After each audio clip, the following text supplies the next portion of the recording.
Salamat po, sir. Ayan guys, may tripping tayo today. Virtual tripping. So, pupunta na kami sa site ngayon. Medyo maulan, pero laban lang.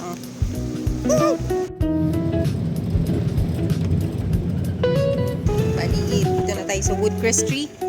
Ayan. From gate. Tapos, dito yung napiling unit ng client ko. Ayan. Super lapit. Super lapit sa gate. Ayan. Ito po yung unit. 60 square meter ang lot area and 50 square meter naman po yung floor area. Open space po yan. Ganda ng location.